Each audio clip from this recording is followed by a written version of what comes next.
வணக்கம் மக்களே, நான் கிருத்திகா. இன்றைக்கி எப்பயும் போல நல்ல ஒரு இன்ஃபர்மேஷன் பார்க்கலாம். அதாவது நம்ம பிறந்த ஆண்டுகள், அதாவது இந்த ஆண்டுலேருந்து இந்த ஆண்டுக்குள்ளே பிறந்தா அந்த ஆண்டுக்குள்ளே பிறந்த அந்த குழந்தைகள் இருப்பாங்க இல்லையா, அவங்கள வந்துட்டு சில ஜென்ரேஷன் முறை பேர் வச்சு அழைப்பது உலக நாடுகள் மத்தியில் வழக்கம்.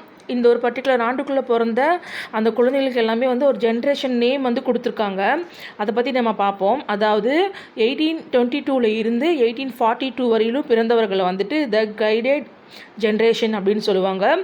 அப்புறமேட்டுக்கா 1843 இருந்து 1859 வரையிலும் பிறந்தவர்களை வந்துட்டு த ப்ரொக்ரெசிவ் ஜென்ரேஷன் அப்படின்னு சொல்லுவாங்க. அதே போல் 1860 இருந்து 1882க்குள்ளே அந்த டைம் வரையில் பிறந்தவர்களை வந்துட்டு த மிஷினரி ஜென்ரேஷன் அப்படிங்குவாங்க. அப்புறம் 1883 இருந்து 1900 வரையிலும் பிறந்தவர்கள் வந்துட்டு த லாஸ்ட் ஜெனரேஷன் அப்படிங்குவாங்க. அது மாதிரி 1901 இருந்து 1927 வரையிலும் பிறந்தவர்களை த கிரேட்டஸ்ட் ஜெனரேஷன் அப்படிங்குவாங்க. அதே மாதிரி 1928 1945 வரையில் பிறந்தவர்கள் வந்துட்டு த சைலண்ட் ஜெனரேஷன் அப்படிங்குவாங்க. அதுபோல் 1946 1964 வரையில் பிறந்தவர்களை பேபி பூமர்ஸ் அப்படின்னு சொல்லி நேம் வச்சு அழைப்பாங்க. அதுபோல் 1965 1980 வரையில் பிறந்தவர்கள் வந்துட்டு ஜென்ரேஷன் எக்ஸ் அப்படின்னு சொல்லி அழைப்பாங்க. அப்புறம் 1981 1996 வரையில் பிறந்தவர்களை மில்லனியல்ஸ் அப்படின்னா ஜென் ஒய் அப்படின்னு சொல்லி அழைப்பாங்க.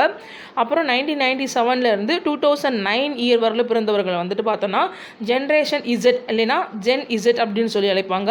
அப்புறம் 2010 2024 இயர் வரல பிறந்தவர்களை, அதாவது லாஸ்ட் இயர் வரல பிறந்தவர்களை ஜென்ரேஷன் ஆல்பா அப்படின்னு சொல்லி அழைப்பாங்க. அப்புறம் இந்த ப்ரெசன்ட் இயர்லேருந்து, அதாவது 2025 இந்த ஃபியூச்சர் இயரான 2039 வரையிலும் பிறக்கக்கூடிய எல்லாரையுமே வந்துட்டு ஜென்ரேஷன் பெட்டான்னு சொல்லிட்டு அழைப்பாங்க. இந்த ஒரு ப்ராசஸ் ரொம்ப விசித்திரமாக இருக்குல்ல, கேட்கவே ரொம்ப அமேசிங்காக இருக்குல்ல. இந்த ஜென்ரேஷன் நீங்கள் எந்த ஜென்ரேஷன் கமெண்ட்டில் சொல்லுங்கள். எந்த இன்ஃபர்மேஷன் உங்களுக்கு பிடிச்சிருந்தா எப்படி இருந்ததுன்னு அதையும் கமெண்ட்டில் சொல்லுங்கள். மறக்காமல் லைக், ஷேர் அண்ட் சப்ஸ்கிரைப் பண்ணுங்கள். இதுவரை பொறுமையாக கேட்டவங்க எல்லாருக்கும் என்னோட மனமார்ந்த நன்றிகள். அடுத்த பதிவில் இன்னொரு இன்ஃபர்மேஷன் சந்திக்கிறேன். And this bye from Kiruthika. Take care.